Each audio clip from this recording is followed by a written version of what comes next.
y a continuación damos inicio al seminario. Buenas noches para todos, espero que se encuentren muy bien. Voy a presentarles al docente de la sesión del día de hoy. El expositor que impartirá la presente sesión es el profesor Francisco Maffioletti, psicólogo y perito forense, doctor en psicología de la Universidad de Buenos Aires, Argentina, máster en psicología clínica, legal y forense de la Universidad Complutense de Madrid, España. Tiene diplomado en Derecho de Familia de la UAH, Facultad de Medicina de la UCH, entre otras. Le damos un gran aplauso al profesor Francisco para que inicie la presentación del día de hoy. Bueno, muchas gracias por la presentación. Buenas tardes, noches a todas y a todos. Es un agrado poder compartir esta hora que tenemos por delante con ustedes. Acabamos de sobrepasar las 500 personas y la verdad es que no deja de llamar la atención el hecho de que estas temáticas susciten tanto interés, ¿no?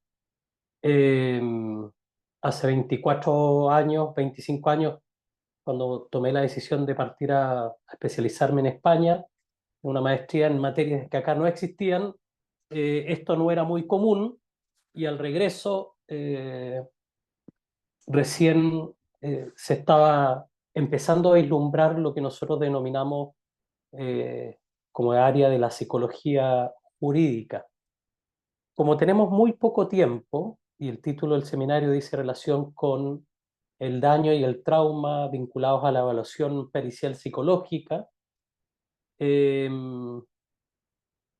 y llevo un par de días preparando esta presentación en paralelo a la que estoy preparando para el Congreso en Psicología Clínica de Trauma Complejo el 15 de junio, donde voy a impartir un taller. Eh, el caudal de información y de contenido es como pretender meter el mar en una botella, ¿no?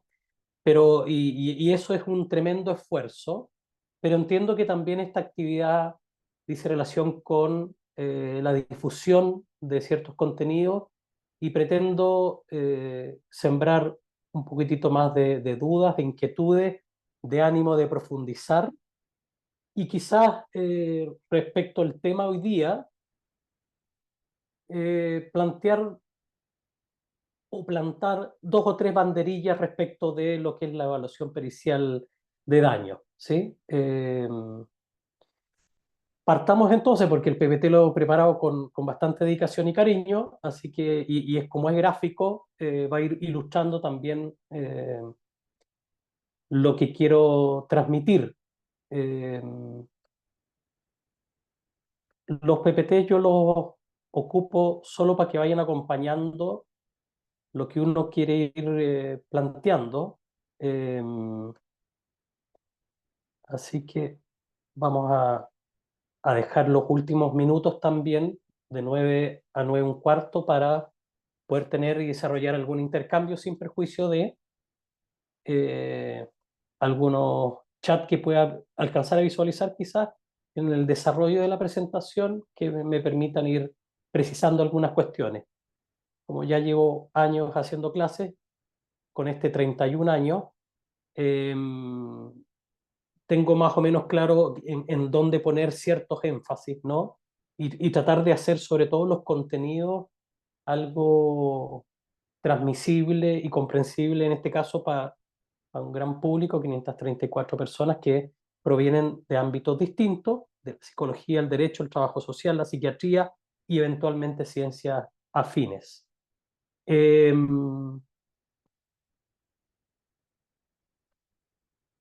Bueno, soy profesor titular de la Universidad de Diego Portales.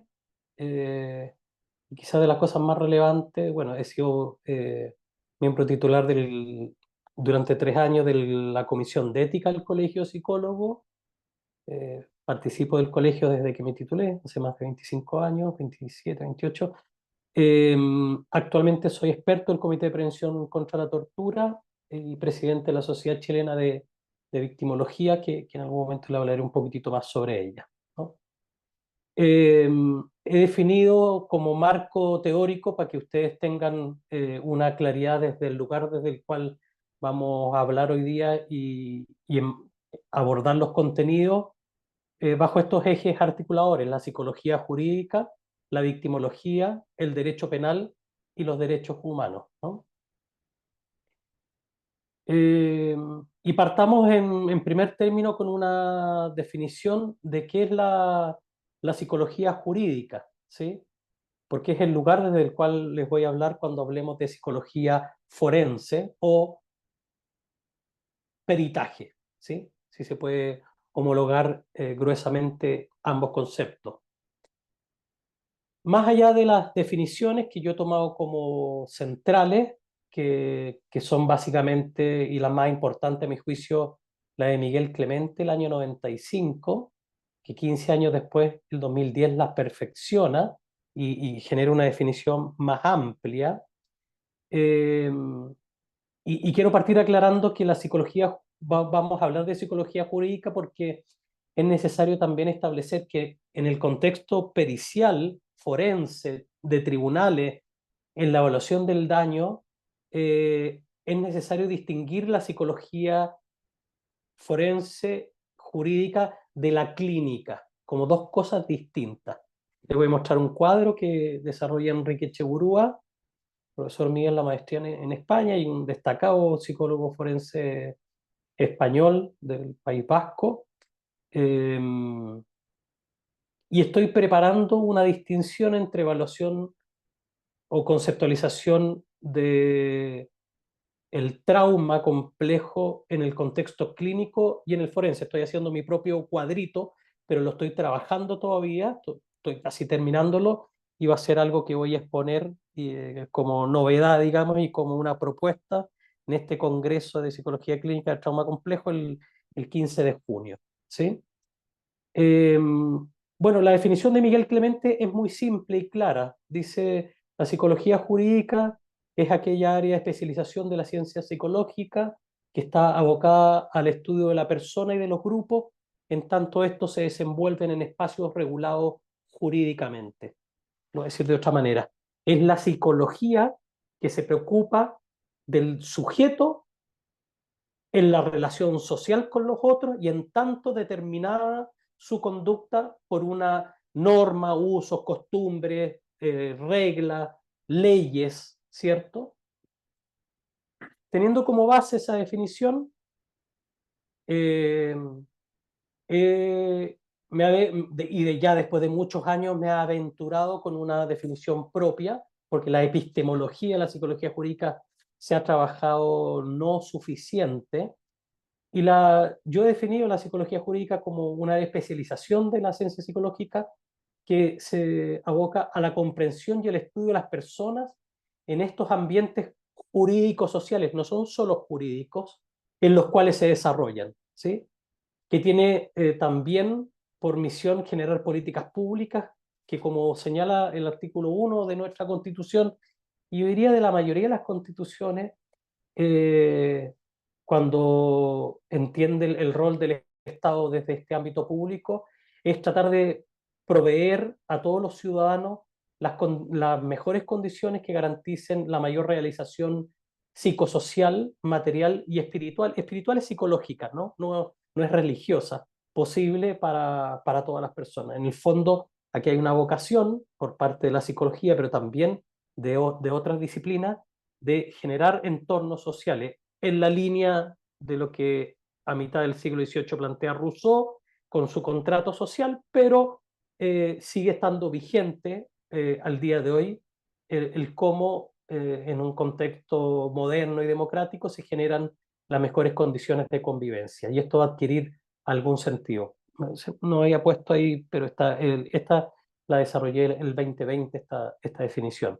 Y que la complemento además con estos otros elementos, en tanto tengo que justificar que la psicología jurídica se vale del profundo conocimiento de la persona humana, del psiquismo, de cómo funciona, cómo se desarrollan los distintos planos, moral, cognitivo, social, sexual, laboral, etcétera, toma en consideración también la relevancia de los derechos fundamentales, los beneficios que plantea el bien común y el esfuerzo colectivo por generar gobernanza y asegurar y garantizar una sana convivencia social que le permita a todos desarrollarse plenamente en un contexto democrático que se haya legitimizado, ¿no? Aquí les dejo algunas publicaciones porque cuando me empecé a angustiar y dije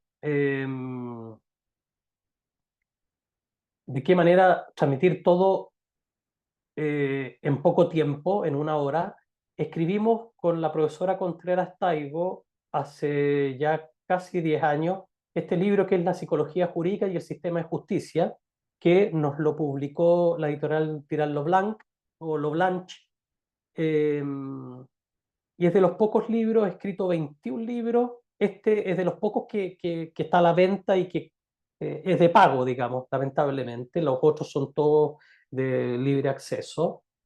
Eh, y hacemos un abordaje desde lo básico hasta lo más complejo para llegar a la psicología jurídica forense. Y este otro, que lo elaboramos al alero del Instituto Iberoamericano de La Haya para la Paz, la Justicia y los Derechos Humanos, también está en versión virtual. Si ustedes lo buscan, somos 23 autores latinoamericanos en 400 páginas donde se abordan distintas materias vinculadas con las víctimas, la psicología y la justicia, ¿no? Como definiciones preliminares, hay que entender que el concepto de daño en el contexto forense eh, no es lo mismo que el daño en el contexto clínico, ni en su forma de manifestación, ni en la forma de evaluarlo, ni en la forma en que es conceptualizado o valorado, en este caso por el tribunal, ni en las consecuencias que implica, ¿sí? Esta es la tablita que yo le decía de Enrique Echeburúa y otros, Loinaz y Muñoz creo que son los otros dos. Ustedes la pueden googlear porque es un artículo, un paper que está de libre acceso, evaluación psicológica forense frente a la evaluación clínica, y establece una serie de distinciones que son tremendamente relevantes, ¿no? En lo que es la evaluación forense, y que tiene también una consecuencia o analógicamente uno puede entender que la evaluación mm, forense de daño versus la evaluación clínica de daño, ¿sí? Cuando digo versus, digo haciendo los contrapuntos. No es que se confronten estas dos posiciones. La psicología o el desarrollo clínico es muy distinto, con distintas lógicas, objetivos, contextos, metodologías, etcétera, que la forense. Pero no quiere decir que una sea mejor que otra, ni que choquen, ni que se disputen, ¿no? Quizás con lo único, estoy de acuerdo con que aquí en la evaluación clínica el objetivo es el diagnóstico y el tratamiento, pero en la evaluación forense el objetivo no es el diagnóstico y el tratamiento, sino que el colaborar y el aportar antecedentes para una mejor decisión judicial, que es lo que hacen los tribunales. Los tribunales día a día lo que hacen es tomar decisiones. Son una máquina de tomar decisiones en contexto de tribunales familia, sobre todo en el contexto penal, ¿cierto? O criminal, donde se toma la decisión si es culpable o inocente el sujeto, ¿no? Mediante el veredicto. Eh, y esa decisión tiene una serie de reglas, obedece a ciertos principios, a determinados procesos que se tienen que llevar a cabo de una determinada manera, etcétera. Eh, Respecto a la relación, el vínculo con el evaluado, en el contexto clínico hay una relación de empatía, de aceptación incondicional del paciente o del cliente, ¿cierto? De mayor contención, proximidad. En cambio, en el contexto forense es de mayor escepticismo, basándonos en el principio de objetividad, imparcialidad, ocupando técnicas que sean válidas, que midan lo que dicen medir, y confiables, que a la evaluación de otros colegas con la misma técnica, dentro del mismo tiempo, llegan a similares resultados. Con lo único que no estoy totalmente de acuerdo con el profesor Echeburúa, que me permito señalarlo, es con esta dicotomía tan clara respecto al secreto profesional, y voy a llegar con esta tabla hasta aquí, porque quiero avanzar en otras cosas, porque no es todo nada potencial de acción esto. En la evaluación clínica, por cierto, hay secreto profesional, confidencialidad, ¿cierto? Eh, Resguardo de la intimidad, anonimización, etcétera. Pero en el contexto forense también hay secreto profesional. Lo que pasa es que corre de una manera un poco distinta. No es que estemos liberados, no es que yo haga una evaluación de una víctima o de un imputado, o en el contexto de tribunales de familia o civil o laboral, y se me permita, en virtud de que no hay secreto profesional, salir a comentar las cosas que he evaluado.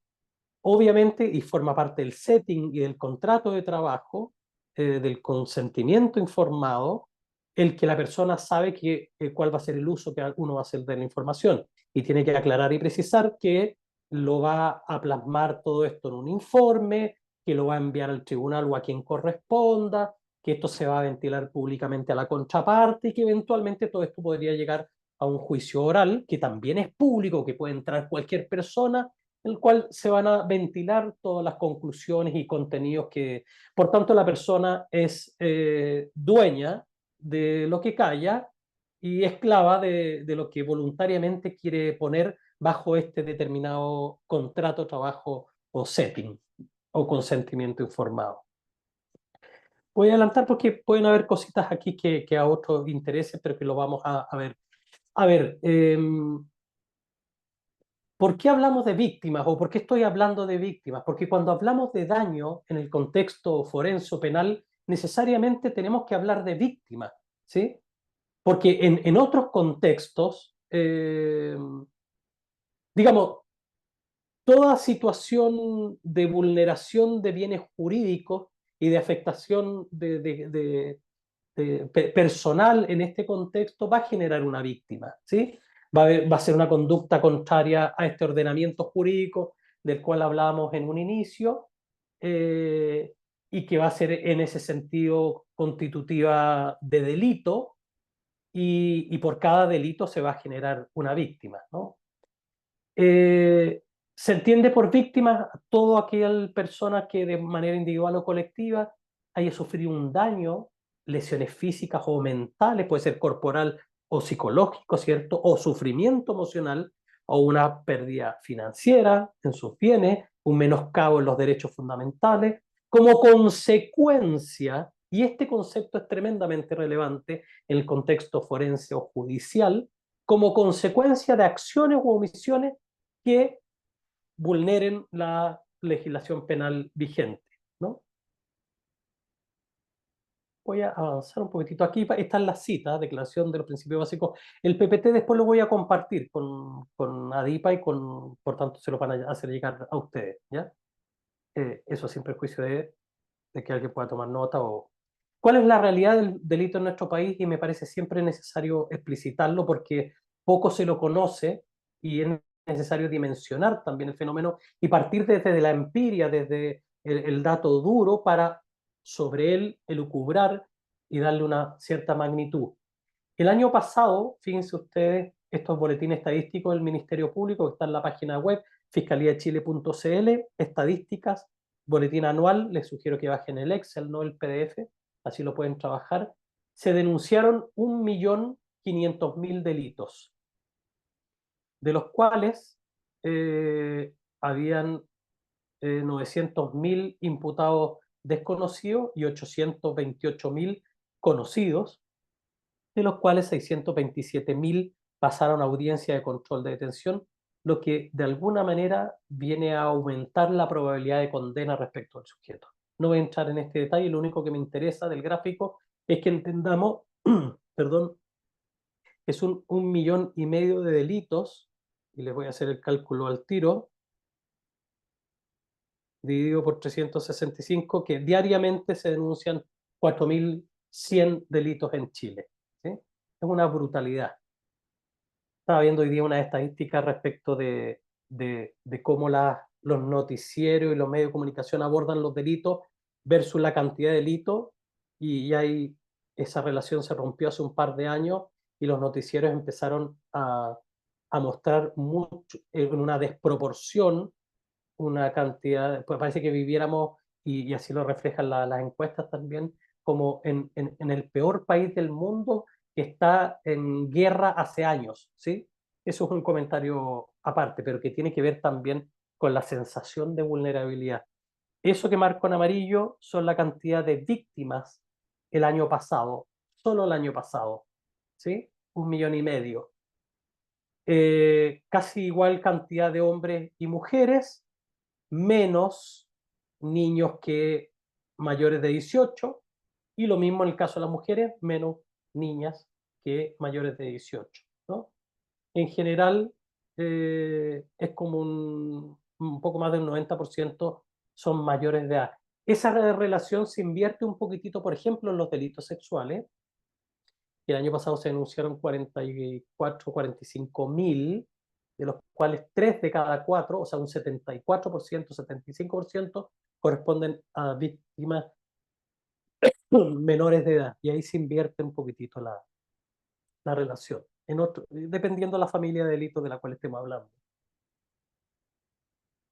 También quise destacar que, además que me tocó colaborar y trabajar en ese oficio del fiscal nacional del año 2009, los hay posteriores también, en donde, perdón, se plantea que en la investigación de todos estos delitos que se denuncian, el fiscal puede ordenar la realización de evaluaciones psicológicas y o psiquiátricas, como una invitación a hacerlo, ¿no? Tanto de credibilidad al relato como de daño psicológico producido por el efecto directo del delito. Y esto es tremendamente relevante y va a ser una distinción con otras evaluaciones en otros contextos. Las consecuencias del mismo u otros que estimen pertinentes. Cuando proceda, va a ser conveniente contar con una evaluación pericial sobre el grado y la extensión del daño causado a la víctima, tanto para configurar el hecho, el delito propiamente tal, como para la determinación de la pena, que está contemplada en el artículo 69 del Código Penal. Y esto es importante también de consignar porque, en términos generales, si ustedes me permiten decirlo de esta manera, el derecho penal históricamente, y ha sido lo que ha relevado la criminología y la victimología, se ha preocupado de dos elementos: el hecho constitutivo de delito, vulnerador de bienes jurídicos, y el autor o el hechor, ¿sí? Digámoslo así, el hecho y el hechor. Y la víctima ha pasado a un segundo plano, ¿sí? Tanto así que la criminología crítica e incluso algunos del derecho penal la han catalogado como la gran olvidada del derecho penal, ¿sí? Porque el derecho penal enjuicia conductas y no se preocupa por las víctimas, ¿sí? No se preocupa como uno esperaría que el Estado se preocupara por las víctimas, porque no es función del derecho penal hacerlo, ¿sí? Y el único lugar donde uno puede encontrar la relevancia de la evaluación de daño en el Código Penal es en el artículo 69, que básicamente plantea que en cada delito tiene una franja de años que se le pueden dar de manera abstracta o potencial al sujeto que lo comete, entre 5 años y 1 día y 10, presidio mayor en su grado mínimo, ¿cierto? O entre 5 años y 1 día y 20, presidio mayor en cualquiera de sus grados. Y después, en el caso particular, se va a ver cuánto se le da a este sujeto en la medida que se determine su participación en el hecho, participación culpable en el hecho, ¿cierto? Y se pongan en juego las atenuantes y las agravantes. Luego de ese juego de atenuante y agravante, si todavía queda un margen de pena para recorrer, se recurre recién ahí al daño que se le causa a la víctima, como una variable que permite diferenciar y cuantificar si se le da un poquitito más de un poquitito menos al sujeto, ¿sí? Por cierto, mientras más daño hay en la víctima, se entiende que la misma conducta del sujeto A respecto del B, el mismo delito, el que produce más daño tiene más disvalor, ¿sí? Por lo mismo que estamos hablando de que en este contexto es necesario, estrictamente necesario, establecer que el quantum de daño que se está evaluando en el sujeto responde directa y necesariamente del hecho que se le está imputando y no de otros hechos, ¿sí? Ustedes se preguntarán, ¿y cómo hacemos esa distinción o cómo limpiamos todas estas variables? Hay formas de hacerlo. Bueno, se va a entender también por daño una afectación o impacto en la dimensión física, psíquica, social de la persona a causa de un trauma, lesión vivenciada, alterando el continuo vital y se manifiesta en distintas eh, áreas de la vida como señal de DSM-5, la CIE-11, la clasificación internacional de enfermedades de la Organización Mundial de la Salud, la CIE, o el Manual Diagnóstico y Estadístico de los Trastornos Mentales, el DSM-5R. Yo a veces lo muestro porque el R creo que lo tengo en la oficina, pero este es el 5 y para los que no lo conocen, es un librito de 1000 páginas que contiene todas las categorías psicopatológicas posibles con sus criterios, formas de evaluarlo, etcétera, formas de manifestación. Y que puede ser un daño que se evidencie de forma inmediata o eventualmente un daño que se va a ir exacerbando con el tiempo. Hay algunos tipos de daño que van a tener un desarrollo más insidioso, hay algunos que inmediatamente van a florecer, hay algunos que van a desaparecer y hay otros que se van a cronificar. Por tanto, todo eso es necesario en este contexto de ser evaluado, ponderado, ¿cierto? De manera objetiva, imparcial, con una metodología, etcétera, para poder aportar en la toma de decisiones y en la comprensión de los efectos del delito. ¿En qué delitos, ustedes se preguntarán, o yo me lo pregunto en este momento, son más habituales? Bueno, tenemos, yo ya les hablé de los delitos sexuales, aproximadamente 100 delitos sexuales contra niños, niñas o adolescentes en Chile diariamente se denuncian. Estamos dejando al lado la cifra oscura, gris u oculta. He evitado exprofeso decirle cifra negra porque son conceptos que se están empezando a dejar de lado por la corrección política y por la estigmatización que trae. 100 diarios.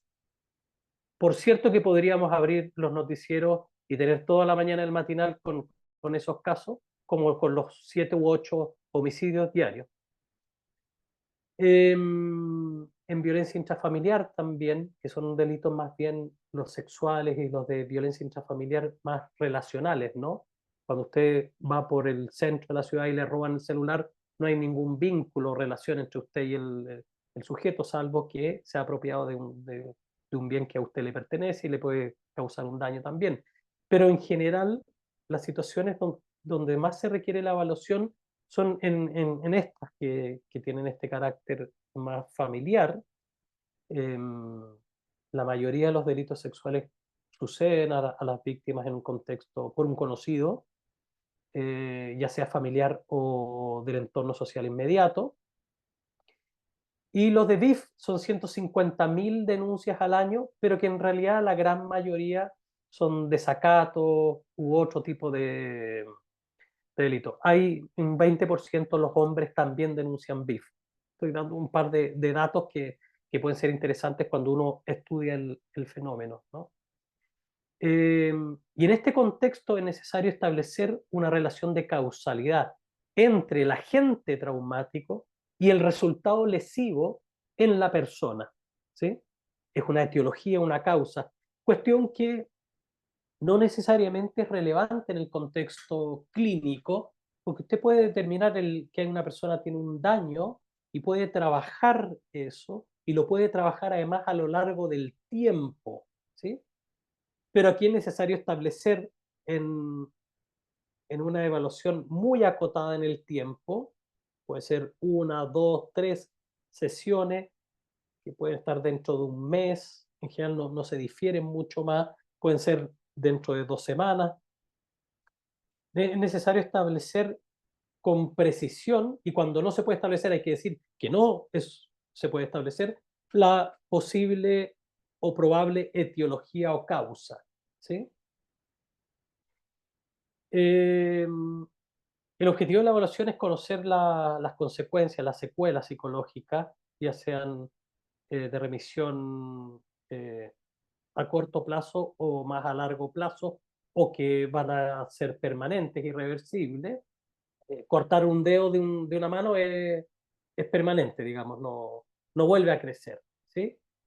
Eh, en cambio, en otros casos, la persona, ya sea por su resiliencia, por sus capacidades, por el apoyo social, por un montón de otros elementos, por su edad, por el carácter único del hecho o reiterado o crónico, va a determinar también este daño o este quantum doloris, ¿no? Eh,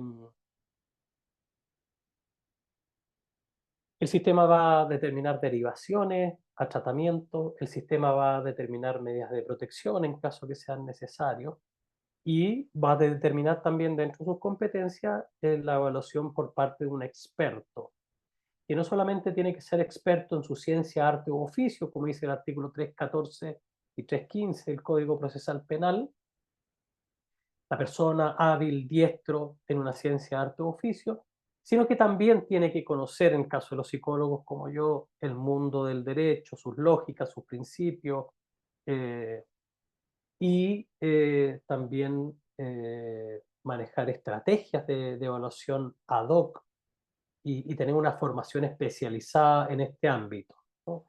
A mí en lo personal, como psicólogo jurídico, me formé como clínico en los primeros años, hice terapia, me terapié durante muchos años, estuve acostado en el diván, etcétera.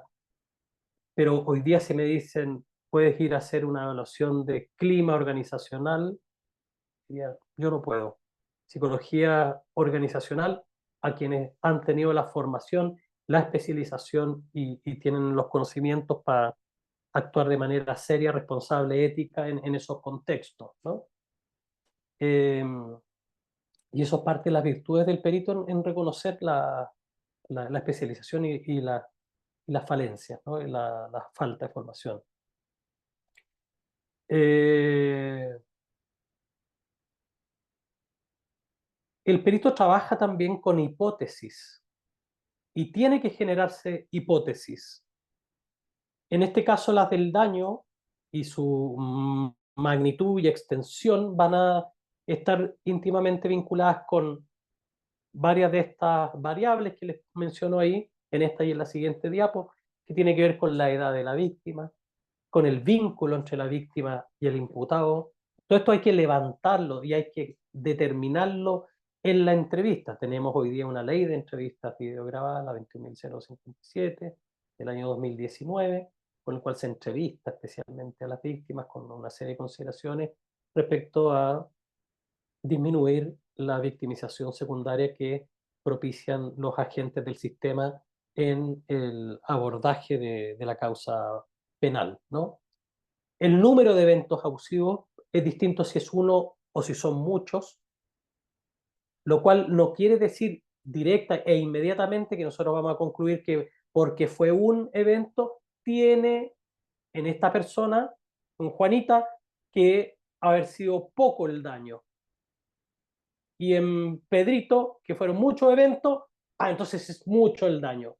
todo eso es algo que hay que evaluar, que no hay ideas generales, hay estudios, pero que en la determinación concreta es caso a caso, ¿sí? Son referencias nomás. Los medios utilizados en la comisión del delito, si hubo fuerza, si hubo intimidación, amenaza, seducción, aproximación sucesiva, en el caso de los delitos sexuales de larga data y donde hay un vínculo de familiaridad, dependencia, jerarquía, subordinación, etcétera. El contexto en que se produce la develación de los hechos, también las características de la develación, si es directa, indirecta, si hay ganancias secundarias, si eh, es retardada o es inmediata a los hechos. Hemos visto en nuestro país cómo hay personas que hace un par de semanas denunció un delito que sucedió hace 30 años. ¿Eso quiere decir que es verdad? No necesariamente. ¿Eso quiere decir que es mentira? No necesariamente. ¿Sí? Pero hemos estudiado, por ejemplo, que las víctimas de delitos sexuales, sobre todo perpetrados y hemos hecho 5 estudios acá en Chile, por religiosos, no estoy aludiendo a ningún tipo de iglesia, porque las son todas, católicas, evangélicas u otras, denuncian aproximadamente después de 16 años que ocurrieron los hechos, ¿no? La reacción del entorno significativo también vamos a tener que levantarla y ver el impacto que tiene en el daño.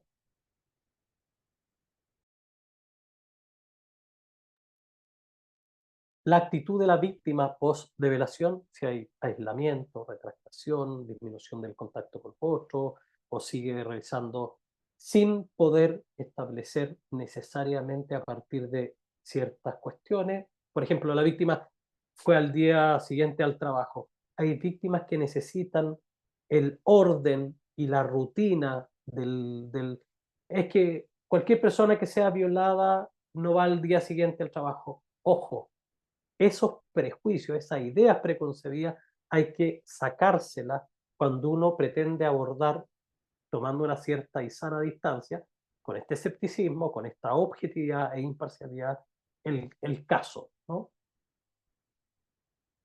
Bueno,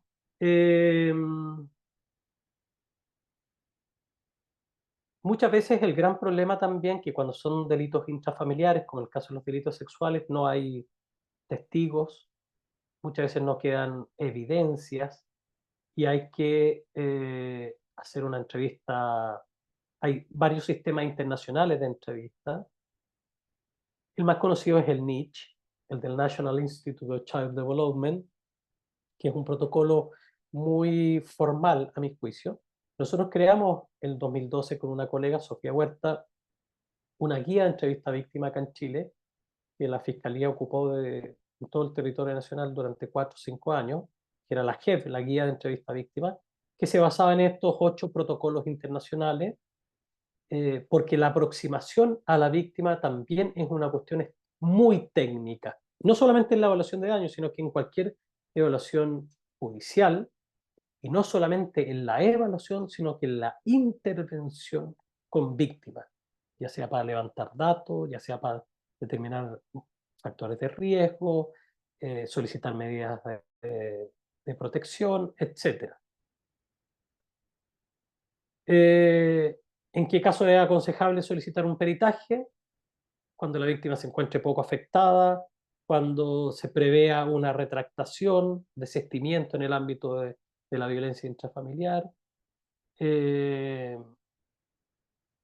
cuando se pueda cuestionar el consentimiento, como pasa en el estupro, por ejemplo, respecto del hecho. El estupro, que es víctima entre 14 y 18 años que acepta voluntariamente los hechos, pero bajo una relación de sometimiento. O sea, hay un consentimiento en la víctima, pero está viciado, ¿no? Estoy poniendo un ejemplo nomás. Cuando el delito sucedió hace mucho tiempo, cuando sea necesario explicar pericialmente algunos fenómenos como la revelación tardía, el desplazamiento de la figura del agresor, las ambivalencias frente al agresor, o sea, que lo sigan queriendo, por ejemplo, dice, no, si alguien abusó, ¿cómo va a seguir queriéndolo y tener sentimientos? O en los fenómenos ampliamente descritos por Summit, como el síndrome de acomodación al abuso sexual infantil, eh, el, el síndrome descrito por Perrone, etcétera. El daño entonces está compuesto como constructo en este contexto por la percepción del daño, que no lo es todo, es un pequeño aspecto, la estructura de base, la etapa del ciclo vital, los recursos de la víctima, los factores históricos que se dan de manera concomitante a los hechos, el grado de vulnerabilidad de la persona, que muchas veces el imputado o el hechor lo conoce y aprovechándose, prevaliéndose de ese daño, de esa vulnerabilidad, perdón, es que hace suya a esta víctima y no a su hermanita y dice, pero si abusó de esta tendría que haber abusado de esta otra. No, eso es un pensamiento lógico que además es errado porque a veces dependiendo la forma en que reaccionan frente a otros hechos, no con un carácter vulneratorio, da luces a los agresores para saber con quién pueden cometer el delito y no. El grado real de riesgo experimentado, factores sociales. Lo importante es que hay toda una metodología también, y nosotros en el libro que trabajamos sobre evaluación de daño acá en Chile, voy a recomendarles dos. ¿Ah? Uno es este libro, que es antiguo, lamentablemente nuestro querido amigo Mariano Castex ya falleció el año pasado, 91 años, es argentino, y en Chile escribimos un libro que publicamos en el 2012 que es una guía de evaluación de daño, lo publicamos, eh, lo hicimos y lo publicamos con varias instituciones, Médico Legal, Fiscalía, Ministerio de Justicia eh, y otros, policías, carabineros, PDI, etc. En este libro planteamos 7 hipótesis de daño, 5 cuando encontramos daño y 2 cuando no encontramos daño. Parto con cuando encontramos indicadores clínicos forenses, le llamábamos en ese momento, yo le quitaría el clínico ahora, diría indicadores forenses de daño psicológico. El uno es la hipótesis que se tiene que probar, digamos, se evidencian indicadores de daño atribuible a experiencia de victimización sexual. O sea, hay un daño y es perfectamente atribuible al hecho que se está imputando, ¿no? Pero también puede ser que encontremos daños por otras alteraciones en el desarrollo de la personalidad, sean propios de la persona. Podemos encontrar daño por que no obedezca al hecho, sino a presencia de estresores ambientales, son alternativas a esta hipótesis. Un daño que no sucediendo el hecho responda a la sugestión a la cual ha sido sometida la persona, o aquí ya obra la voluntad de la persona, que también se evalúa la simulación de un daño psicológico, sabiendo y conociendo a la persona que no vivió el hecho y que lo que está señalando no es verídico, ¿no? El psicólogo, el psiquiatra tiene que estar formado, forense, tiene que estar formado y preparado para evaluar simulación, disimulación, hipersimulación, sobresimulación, metasimulación, etcétera. Todos factores y elementos que hay que tener en consideración al momento de aproximarse con ese escepticismo que se requiere y que plantea de forma evidente el artículo 314 del Código Procesal Penal, que dice el Ministerio Público y los demás intervinientes podrán requerir a peritos de su confianza la elaboración de un informe pericial que tendrá que estar determinado por los principios de la ciencia arte oficio que procese el perito y además que sea desarrollado con objetividad e imparcialidad y también que el perito está obligado a comparecer a juicio en caso de que la causa llegue al mismo y momento en el cual se va a determinar la idoneidad del perito, si está formado y especializado o no. Y las otras dos hipótesis que nos quedan es que cuando no encontramos daño, y nosotros dijimos, hay una que está vinculada a que se observan algunos elementos, pero no más inespecíficos de daño, que sugieren la presencia de un daño, o sea, un daño que no hemos podido localizar bien, que es más difuso y que no se puede vincular de manera clara con el causante que se está investigando en la causa penal, y otra en donde efectivamente no encontramos daño. que también es una alternativa. Tenemos 7 alternativas. ¿Cuál es la metodología? Para ir rapidito, y ustedes me perdonarán si vamos como avanzando así como rápido. Dividimos etapas y actividades. Etapas, planificación.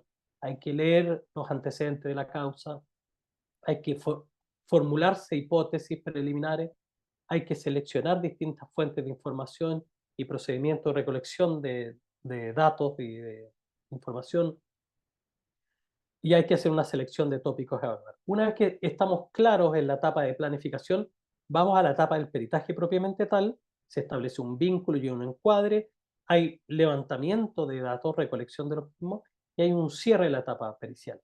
Cuando terminan las sesiones de evaluación, que básicamente siempre incluyen entrevista, pero con modelo, no la entrevista intuitiva, que tiene etapas, tipos de preguntas, etcétera, y la aplicación de pruebas complementarias, ¿no? Pruebas psicométricas. Viene una etapa de análisis de los resultados, se integra todo el material, se triangulariza y se formulan hipótesis conclusivas. Y después se presentan los resultados como última etapa, donde se elabora el informe pericial y eventualmente, si corresponde, se declara en juicio oral. Yo le decía, hay 1,5 millones de denuncias al año y hay 15.000, 16.000, no sé en cuántos van, juicios orales al año. Estamos hablando de que un 1% de las causas llega a juicio oral. Y eso tiene que ver con la gravedad del delito, con la pena que arriesga, etcétera, etcétera. El tipo de delito, en fin. Eso por ahora, porque vamos a privilegiar también un poquitito el diálogo, vamos a dejar ciertas inquietudes. Le dejo aquí mi correíto abajo, por si acaso alguien quiere escribirme y que pueda entenderme que no necesariamente voy a contestar en el día, pero voy a hacer mi mayor esfuerzo por dar respuesta a sus eh, solicitudes, consultas o invitaciones, si ustedes quieren. Eso. Pasemos entonces a la etapa de poder compartir con ustedes e intercambiar. Entiendo que libremente podría ir dando la palabra y voy a darla en el orden que los he visto. Por el momento hay 2 personas, primero Héctor y después Diana. Por favor, Héctor, si usted es tan amable. Hola, doctor Mafiletti, muy buenas noches a todos. Yo soy de acá de la ciudad de Rancagua, soy trabajador social. Tengo una consulta al respecto de toda la información entregada. Dice, de los casos, de los 100 casos diarios de abuso sexual del niño, niña y adolescente, bueno, recién escuché que el 1% solamente pasaba por juicio oral, pero El total el de la proceso, 1,5 millones de causas, ¿eh? No de las de claro, delitos sexuales. ya, Esas pero tienden no, a llegar con más probabilidad. ya, la pregunta mía más directa es si pasa primero, por ejemplo, por un colador, por decirlo de una forma, que es OPD, después PRM, y después pasaría como a judicial en el caso exclusivo de abuso sexual de niño, niña, adolescente. No, no debiera haber ningún colador porque todo funcionario público, eh, con base a lo que determina el artículo 175 del Código Procesal Penal, está obligado a denunciar los hechos que probablemente constituyan delito y que toma conocimiento en virtud del ejercicio de su función pública, ¿no? Sobre todo, máxime cuando estos eventualmente afectarían a niños, niñas y adolescentes. Por tanto, todas las instituciones que tomen y funcionarios que tomen conocimiento de un hecho tendrían que denunciar a una de las 5 instituciones que está habilitada para recibir denuncias penales, principalmente Fiscalía, PDI, Carabineros, los propios tribunales, y se agrega, bueno, Gendarmería y la Armada en los casos en que respondan Yo a esos le, le contextos. pregun- le- No se hay escucha? filtro. Sí, se escucha bien, Héctor. Ya, lo que pasa es que yo hice mi práctica profesional de trabajo social en en una OPD y llegaban los casos de abuso sexual de niños, niñas y adolescentes primero ahí y esta los derivaba a PRM o la misma abogada de de la OPD, los llevaba a judiciales cuando no llegaban como a un consenso porque generalmente las mujeres cuando pasan dentro de la familia, como lo conversábamos recién, Ujú. cuando pasa dentro de la familia, las mujeres tienden a ocultarlo porque aman demasiado al hombre que se violó a su hija. Entonces, ahí Vale, intervenía mucho OPD y PRM. Por eso le vale. preguntaba Le si voy a era necesario. responder, Héctor, y vamos a pasar a Diana, después Martina, Muchas después gracias. Paz y después Verónica. Gracias a usted. Eh, lo Profe, qué primero, pena. Una preguntita antes que siga con la siguiente. ¿Nos sí. podría decir el nombre del libro que usted recomendó hace unos momentos? El daño del no sé El qué. daño en psiquiatría forense, Mariano Castex. Pero les recomiendo que bajen de la página web de la Fiscalía, y yo se los puedo compartir también, un libro que es chileno, porque este es más antiguo. De él aprendimos, de don Mariano, pero este libro es de 2005. El nuestro es de 2010 o 12 y que es un libro chileno y hecho por las principales instituciones periciales, que es la Guía para la Evaluación de Daño. Y está en fiscaliachile.cl y si no, se lo comparto yo a usted y usted se lo puede enviar a todos, ¿sí? Sí, Eh, perfecto. vale, Di- para ¿Quién sigue? resolver el tema con Héctor y por qué esto es importante con todo, cuando un organismo como la OPD u otro conoce un hecho que podría estar afectando a un niño, niña, adolescente, tiene la obligación legal de denunciar dentro de las 24 horas a el organismo correspondiente, que es Fiscalía. Si la mamita, como dice, no quiere denunciar usted tiene que hacerlo obligadamente. Esto sin perjuicio que el PRM, o sea, la OPD derive algún programa, porque después lo va a tomar la URAVIT, la Unidad Regional de Atención a Víctimas y Testigos de la Fiscalía, y también va a entrevistar y va a derivar a tratamiento psicológico a algún organismo especializado. Lo que tiene que quedar súper claro es que hay una obligación legal de denunciar y si es que la madre no lo hace y empieza a encubrir, puede tener algún grado de participación del artículo 14 del Código Penal. No sé si en ese caso de autora, probablemente no. No sé si de cómplice, pero mínimamente de encubridora, ¿sí? Porque además los hechos pueden seguir sucediendo a ese niño y a otros. Y el profesional está expuesto a una sanción. Vamos con Diana, por favor. Y les Hola, pido que seamos precisos. Sí, perdón. hola, profesor, buenas noches. Hola. Bueno, primero que nada, pues muchas gracias por sus explicaciones. La verdad fue muy claro y precisa la información. A mí me gustaría saber cómo se relaciona la neuropsicología con la práctica de psicología forense. Uf. Creo que no le voy a poder contestar en este contexto seriamente esa pregunta que es larga, pero sí le voy a dar y encantado lo conversamos otro día, una visión general. Eh, la psicología forense se puede valer de cualquier estrategia que sea válida, que mida lo que dice medir y confiable para desarrollar su peritaje, ¿sí? Bajo el principio de objetividad, imparcialidad. Sea neuropsicología, sea alguna otra estrategia, y esto en último término va a ser contrastado en el contrainterrogatorio y puede ser cuestionado.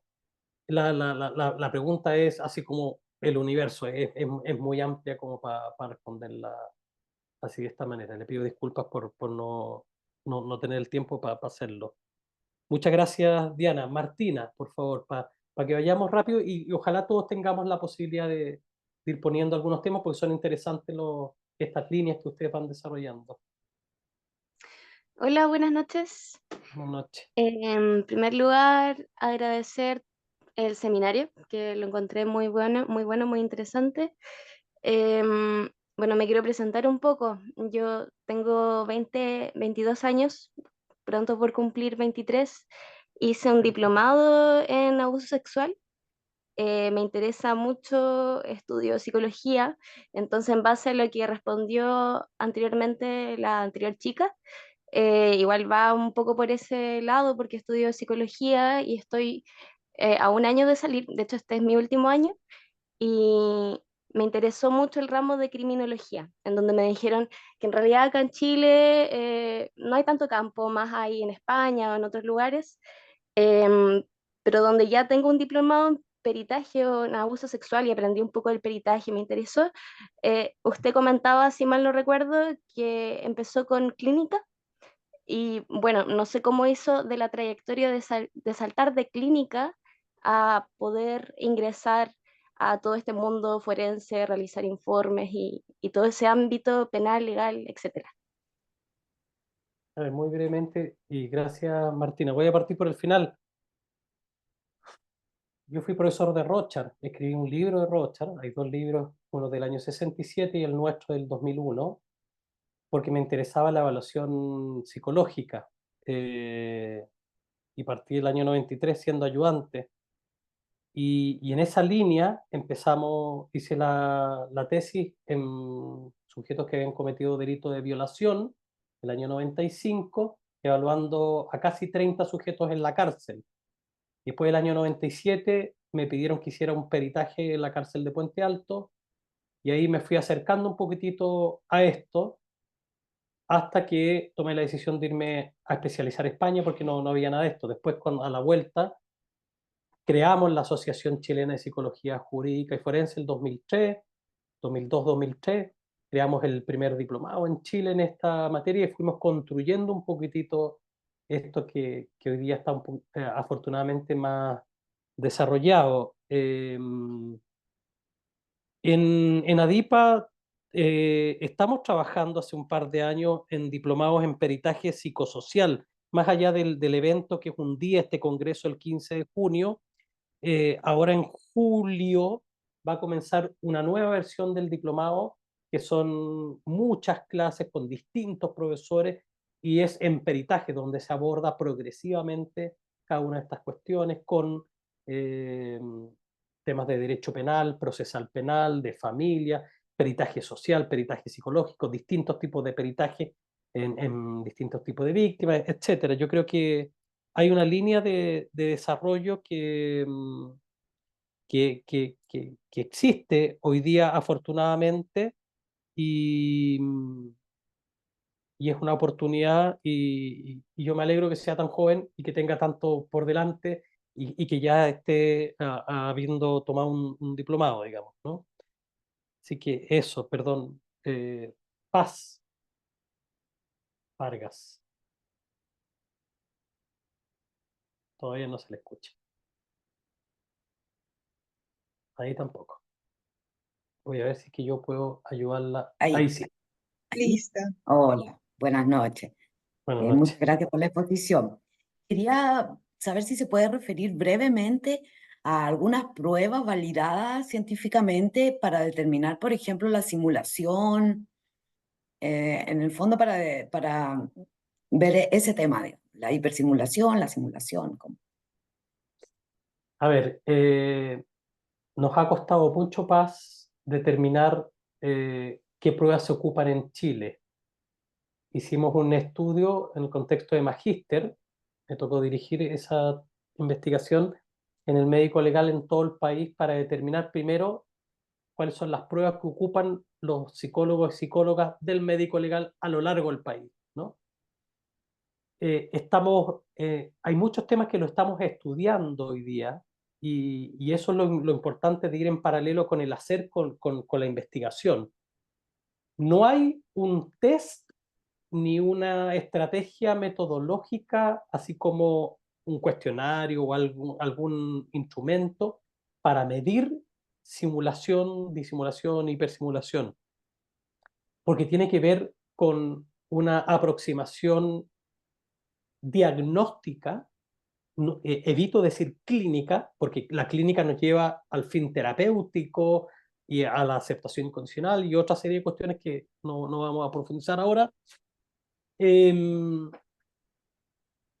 Por ejemplo, uno de los elementos más, cuando hay ganancias secundarias, hay motivación para informar en falso, hay inconsistencia entre los síntomas de la persona y los descritos en la literatura, que haya una inconsistencia. Por ejemplo, alucinaciones visuales y auditivas al mismo tiempo es un fenómeno improbable. En la esquizofrenia, habitualmente la alucinación es auditiva. En los cuadros de consumo de drogas es visual, pero las dos cosas juntas es raro. Y además que es una valoración final, el decir estamos frente a una simulación, cuando uno conoce el caso completo, uno no es que aplique un test de simulación, ¿sí? Ujú, Hicimos ujú. un estudio, y en eso hay indicadores de simulación, como los 3 que le di. Hicimos un estudio inédito en Chile también hace muchos años y publicamos sobre falsas denuncias en delitos sexuales. Y mis colegas me criticaban, pero ¿cómo es como incentivar a que la gente crea que todas son falsas denuncias? Y yo decía, al contrario, nosotros durante un año de miles de causas seleccionamos las que con claridad eran falsas denuncias, por tanto, necesariamente que la víctima había reconocido en su momento que era una falsa denuncia, y nos quedamos con 9 causas que las trabajamos profundamente, hicimos un paper de casi 50 páginas, que está publicado en un libro latinoamericano, donde señalamos 5 características de las falsas denuncias en delitos sexuales y establecemos, como es concordante con la investigación y la literatura internacional, que aproximadamente un 5 o 6% de las denuncias por delitos sexuales son falsas. Y es Ujú. una realidad que existe.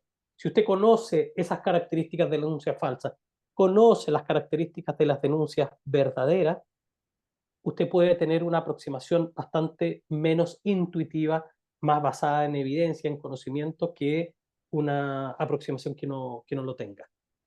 Quiero responderle hasta ahí, Paz, para pasar con los otros, porque ya nos quedan como 5 minutitos solamente. Muchas gracias. Muchas gracias. Encantado. Gracias a usted. Verónica, no sé si vamos a alcanzar con todo. Digo desde ya que no. ¿Ah? Verónica y después Paula. Ya. Hola, buenas noches. Hola, buenas noches.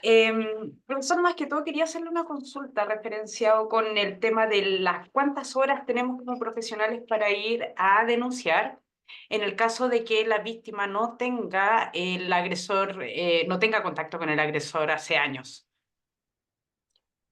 Artículo 175 del Código Procesal Penal, 24 horas. 24 horas. ¿Y qué pasa si uno se excede de ese tema? Si se excede, probablemente no va a pasar mucho. Si no lo hace y se decide iniciar acciones No. en contra del que no lo hizo, hay una multa asociada. Ujú. No es un delito el no denunciar, pero Ya. el sistema lo que quiere es conocer la mayor cantidad de casos, porque es el sistema quien tiene, la fiscalía, quien tiene que tomar decisiones. Hay facultad de un inicio, decisión de no perseverar, archivo provisional, sobreseimiento definitivo, sobreseimiento temporal, agrupación con otro Perfecto. caso, etcétera, etcétera, que Es que igual tenía esa duda porque igual en mi formación me comentaron que, claro, las 72 horas corrían más que todo cuando el agresor estaba ahí, pero no cuando el 24, agresor ya no estaba. 24. 24, perfecto. Y otra consulta, profesor, muy cortita, ¿qué pasa cuando sabemos que la víctima obviamente puede tener consecuencias de nuestra denuncia? Sí, eso es algo que hay que advertirlo en la misma instancia de denuncia, por eso es necesario muchas veces tratar de incentivar que sea la propia víctima la que denuncie, Ujú. sugerir al cuidador eficaz que tome algunas medidas, señalarle la obligación legal que usted tiene de denunciar, de tal manera que puedan ese día irse de la casa o etcétera. Ahora, aquí yo creo que hay que aplicar el buen criterio. Ujú. Si yo voy a poner en riesgo vital a una víctima, yo en lo personal preferiría no denunciar, ojo con lo que le estoy diciendo, a pesar que hay una obligación legal, pero siempre hay manera de arreglársela, ¿cierto? Claro. Y la fiscalía, no me cabe duda que conociendo el caso, tendría que tomar una decisión inmediata. Si usted le dice que la víctima está en grave riesgo Ujú. y le advierte en el momento de la denuncia, tendría que tomar una medida inmediata hasta la más extrema de colocación en un hotel, por ejemplo, como pasa con víctimas de crimen organizado o de trata de personas. Ujú. Se Bien, lo profesor. dejo ahí, vale. Muchas gracias, Me quedé Paula. con 10 preguntas, pero gracias, Bueno, profe. yo también a usted. Romina, yo creo que va a ser la última porque estamos un poquitito en la hora. Me había nombrado a mí. Disculpe, Paula, perdón. Sí, me había nombrado. Confundí Paula con Verónica. Paula y después Romina y ahí terminamos. Ya, muchas gracias. Hola, mi nombre es Paula, soy licenciada en Ciencias Jurídicas y Sociales de la Universidad de Concepción. Estoy a puertas de jurar en la Corte Suprema, así que prontamente voy a ser abogada. Felicitaciones. Eh, Parece que pasó el examen. sí, no, me fue muy bien. De hecho, mi práctica fue en la Defensoría Penal Pública en la Unidad de Estudios, en la región de Coquimbo. Eh, Quería hacer una acotación pequeña respecto al artículo 175, que sí, efectivamente es un plazo de 24 horas, contado desde que se tuvo conocimiento de los hechos, del conocimiento, ¿ya? Y si existe o no una sanción, sí, está en el artículo 177 y hay un delito, que es el del artículo 494, o cualquier otro que pueda establecer una ley especial, ¿ya? Pero de todas formas, igual hay que tomar en consideración que el Ministerio Público tiene muchas facultades tanto después de la formalización, que es porque siempre está el defensor, pero también antes de la formalización, ¿ya?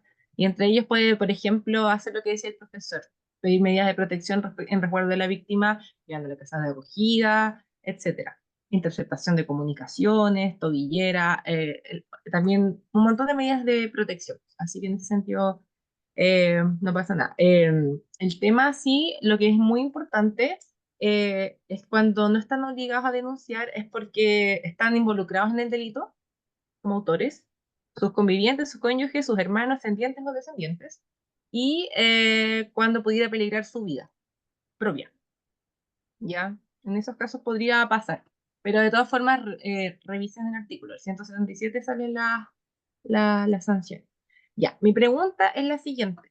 ¿Qué significa el 177. síndrome de acomodación de abuso sexual infantil? Porque lo he escuchado, pero Vale, uno no alcanza a ver estas cosas en la U. Ni siquiera lo vi en vale. medicina. En honor al tiempo, bueno, le agradezco, la felicito primero por su titulación, le agradezco las aclaraciones. Tengo que precisar también algunas cuestiones, Paula. Yo trabajé 11 años en la Fiscalía Nacional del Ministerio Público, he sido asesor de los 3 fiscales nacionales y fui subdirector de la Unidad Especializada en Delitos Sexuales, Delitos Violentos, Responsabilidad Penal Adolescente y Negligencias Médicas. Trabajábamos con este deber de denuncia. Y dentro de las medidas que usted menciona, la interceptación telefónica, como las otras de la ley 20.000 o las que están dentro del Código Penal vinculadas a delito sexual, un 369 TER, requieren autorización judicial, la interceptación telefónica. Em, lo que es el síndrome de acomodación al abuso sexual infantil descrito por Samit dice relación con una forma de comisión del delito por parte del perpetrador, que en general tiene una relación cercana y familiar con la víctima, en la cual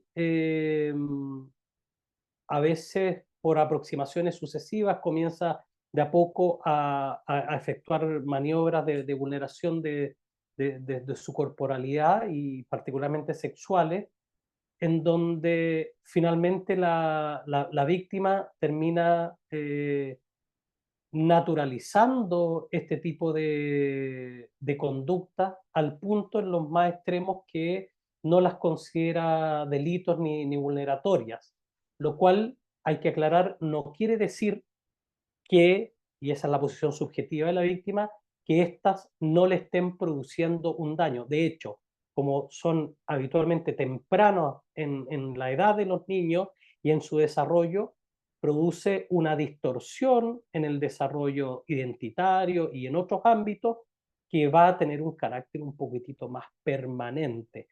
En el Congreso, el 15 de junio, vamos a aclarar algunos errores de conceptualización también respecto de lo que es el trauma, respecto a lo que es el trauma complejo y cuáles son las exigencias también para llegar a determinar este trauma complejo.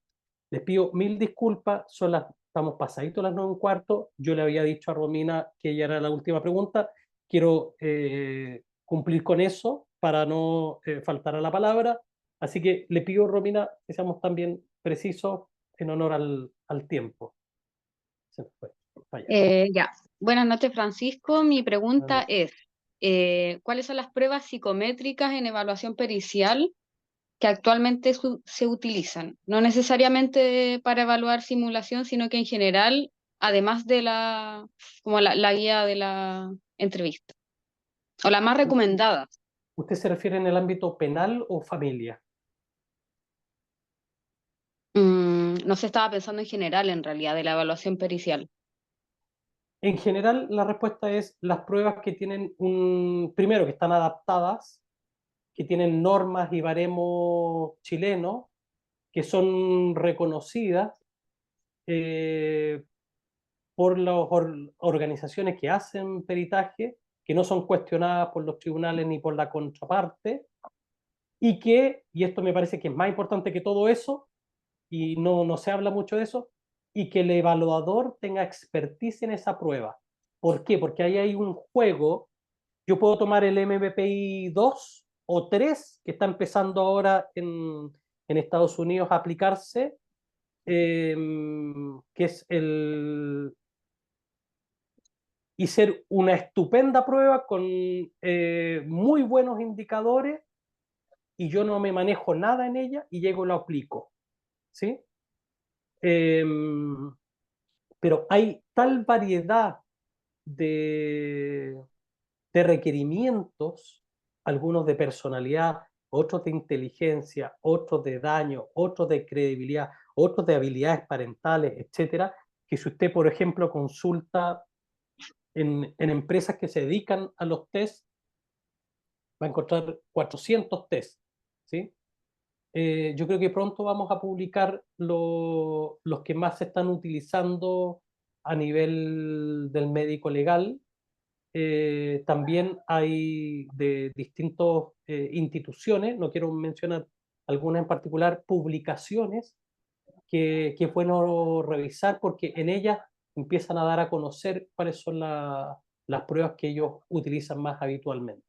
¿Sí? ¿Y algún nombre para evaluar daño? ¿Alguno Es que, recomendado? es que el problema es que no hay una prueba que evalúe daño. El daño es una valoración que hace el profesional en virtud de ese menoscabo, esa lesión, y vinculándolo además con el hecho. Aquí no hay ninguna cosa que sea como mágica, así como, y una prueba para evaluar credibilidad del testimonio. No, está el Statement Validity Assessment, que es la prueba como más reconocida, utilizada a nivel internacional, pero no es que la prueba te arroje la credibilidad, o te arroje el daño, o te arroje las habilidades parentales. Es el profesional quien, entendiendo el derecho, la pregunta particular en el caso, la pregunta psicolegal, hace una valoración de ese resultado que obtuvo, de esas metodologías que decidió aplicar en ese caso ad hoc, y contesta al tribunal y después tiene que dar cuenta de su valoración. Lo vamos a dejar hasta aquí, Romina. Le agradezco a usted, a todos los compañeros que han participado, a todos les pido disculpas a los que han levantado la mano y no hemos podido tener el tiempo suficiente. Estamos más que pasados, y le voy a devolver la palabra a nuestra moderadora para que siga adelante con este sorteo que vamos a hacer. Yo lo voy a dejar hasta aquí y espero verlo pronto, ¿sí? En principio, en este congreso el 15 de de junio, que va a ir mucha gente. Hasta luego Bueno, y nos vemos. Un bueno, abrazo. le damos gracias al profe por haber estado el día de hoy, por sus conocimientos. Nos vemos, profe. Que tenga Hasta feliz luego, noche. Emily. Igual a ustedes. Les haré ¿Listo? llegar el PPT, que es mi compromiso, ¿m? Y el material que les dije. Hasta luego.